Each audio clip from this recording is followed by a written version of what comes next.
नमस्कार, मी डॉक्टर दिलीप शिंदे. क्रॉसलाईन न्यूजमध्ये आपलं स्वागत. अवघ्या काही दिवसानंतर आचारसंहिता लागू होईल अशा काही बातम्या आज वर्तमानपत्रामध्ये छापून आलेल्या आहेत आणि या बातम्या प्रसारित झाल्यानंतर आता जे इच्छुक उमेदवार आहेत त्यांच्यामध्ये धांदल उडालेली आहे. पक्षाची अधिकृत उमेदवारी ज्यांना मिळेल त्यांना खरं तर विजयाची दाट शक्यता असते. अपक्ष म्हणून निवडणूक लढवत असताना मोठा संघर्ष त्या उमेदवारांना करावा लागतो हे आतापर्यंत आपण बघितलेलं आहे. आणि दुसरी गोष्ट, अपक्ष उमेदवारही निवडून येऊ शकतात. त्याची अनेक उदाहरणं आपल्यासमोर आहेत. परंतु त्या पद्धतीचं काम, जनतेशी जुळलेली नाळ हे देखील आवश्यक असतं. नांदेड जिल्ह्यामध्ये काही अपवाद जर वगळले तर अनेक उमेदवार हे ऐनवेळी निवडणुकीच्या रिंगणामध्ये उतरलेले आपल्याला दिसत आहेत. आणि प्रत्येकाला आमदार व्हावं वाटतं. आमदार होणं ही खरं तर प्रत्येकाची, काय आपण म्हणतो की प्रत्येकाचा अधिकार आहेच. परंतु हे आमदार होत असताना काहीतरी ध्येय, उद्दिष्ट हे देखील असायला पाहिजेत. आणि अशी ध्येय, उद्दिष्ट बाळगणाऱ्या अपक्ष उमेदवारांना देखील मतदार निवडून देतो. आता जी धांदल उडालेली आहे ती खरी धांदल आहे ती उमेदवारी मिळवण्याच्या संदर्भामध्ये. सध्या महाराष्ट्रामध्ये महायुती आणि महाविकास आघाडी हे सत्तेमध्ये आणि विरोधी पक्षामध्ये असल्यामुळं अनेक घटक पक्ष यामध्ये सामावलेले आहेत. त्यामुळं महाविकास आघाडीला आणि महायुतीला देखील जागा वाटप करताना मोठी तारेवरची कसरत करावी लागणार आहे. त्यामुळं नांदेड जिल्ह्यातल्या विविध मतदारसंघामध्ये उमेदवारी कोणाला मिळेल यावरून मोठे प्रश्नचिन्ह निर्माण झालेले आहेत आणि या संदर्भात चर्चा आपल्याला ऐकायला मिळत आहे. आपण मतदारसंघाचा आढावा घेत असताना आज आपण मुखेड विधानसभा मतदारसंघ पाहणार आहोत. मुखेड विधानसभा मतदारसंघाचं मागील 10 वर्षापासून डॉक्टर तुषार राठोड हे भाजपाचे आमदार या मतदारसंघाचं नेतृत्व करत आहेत. आणि ह्या मतदारसंघामध्ये आता पुढचा आमदार कोण यासाठी मोठा संघर्ष निर्माण झालेला आहे. माजी आमदार हनुमंतराव पाटील बेटमोगरेकर हे काँग्रेसकडून उमेदवारी मागत आहेत. त्यांना तेथील स्थानिक काँग्रेसचे काही पदाधिकारी विरोध करताना आपल्याला दिसत आहेत. जे श्रावण रॅपनवाड आहेत काँग्रेसचे सरचिटणीस, ते देखील उमेदवारीच्या रिंगणामध्ये आहेत. ते देखील उमेदवारी मागत आहेत. आणि हनुमंतराव पाटील यांच्याशिवाय एक नवीन उमेदवार देण्यात यावा अशी मागणी पत्रकार परिषद घेऊन काँग्रेसच्या स्थानिक पदाधिकाऱ्यांनी नुकतीच केलेली आहे. त्यावरून हनुमंतराव पाटील बेटमोगरेकर यांची उमेदवारी अडचणीमध्ये सध्या तरी आपल्याला दिसून येते. मग काँग्रेसचा उमेदवार या मतदारसंघामधून कोण राहू शकतो हा मोठा प्रश्न सध्या आहे. आणि आत्ता एक नवीन नाव मुखेड मतदारसंघामध्ये समोर येत आहे. ते आहे डॉक्टर त्र्यंबक दापकेकर यांचं.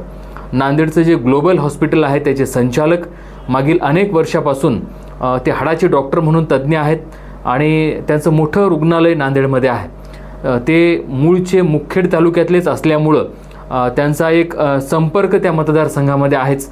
परंतु काँग्रेसकडून उमेदवारी मागत असताना त्यांच्या उमेदवारीला स्थानिक काँग्रेसच्या पदाधिकाऱ्यांनी देखील हिरवा कंदील दाखवल्याचं समजतं.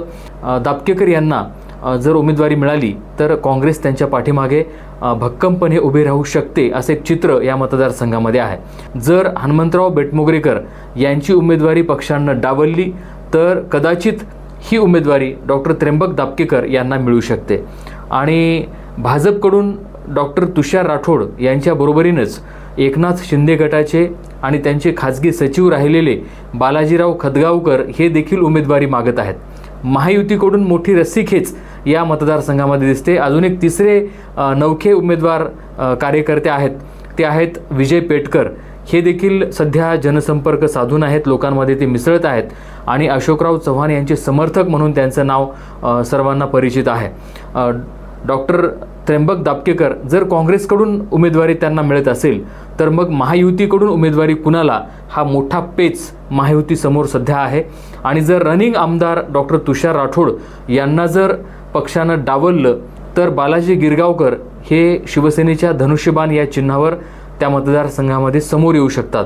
मग डॉक्टर तुषार राठोड हे 10 वर्ष आमदार असताना, विविध विकास कामं केलेली असताना, कोट्यवधीचा निधी या मतदारसंघात आणलेला असताना आणि त्यांचा एक समाज देखील त्या मतदारसंघामध्ये मोठा भक्कमपणे त्यांच्या पाठीमागे उभा असताना भाजपा डॉक्टर तुषार राठोड यांची उमेदवारी कापू शकतो का हा मोठा प्रश्न आहे. आणि जर कापली तर डॉक्टर तुषार राठोड हे अपक्ष म्हणून त्या ठिकाणी निवडणूक लढवतील का ही देखील चर्चा सध्या या मतदारसंघामध्ये सुरू आहे. एकूणच सध्या जर आपण बघितलं तर महाविकास आघाडीचा पेच हा सहजासहजी सुटू शकतो. कारण डॉक्टर श्रावण रॅपनवाड यांच्यासह इतर जे काही पदाधिकारी आहेत त्यांनी देखील डॉक्टर त्र्यंबक दापकेकर यांच्या नावाला हिरवा कंदील दाखवलेला आहे। त्यामुळे महाविकास आघाडीसमोर मोठा पेच नाही उमेदवारीचा, परंतु महायुतीसमोर मात्र मोठा पेच आहे। मुखेड मतदारसंघ सध्या उमेदवारीच्या कचाट्यामध्ये सापडलेला आहे। येणाऱ्या काळामध्ये म्हणजे अवघ्या 10 दिवसानंतर हा उमेदवारीचा पेच कदाचित दूर होऊ शकतो आणि मग महायुतीकडून कोण हे देखील स्पष्ट होईल आणि काँग्रेसकडून डॉक्टर दापकेकर यांना उमेदवारी मिळेल का हे देखील स्पष्ट होईल। तर मुखेडची लढत ही अटीतटीची लढत होणार आहे आणि दुसरी गोष्ट की ही पाडापाडीची देखील निवडणूक होणार आहे। आता सध्या व्यंकटराव गोजेगावकर जे भाजपाचे माजी जिल्हाध्यक्ष होते ते देखील बालाजीराव खतगावकर यांच्या बाजूने आपल्याला पाहायला मिळतात। खरं तर ते भाजपचे असताना देखील शिंदे गटाकडून ते भाषणं ठोकत आहेत आणि सोशल मीडियावर जर बघितलं तर खाली कमेंट्समध्ये तर गोजेगावकर पाटील यांची जी भूमिका आहे त्या भूमिकेला या मतदारसंघामधून विरोध होताना आपल्याला दिसतोय।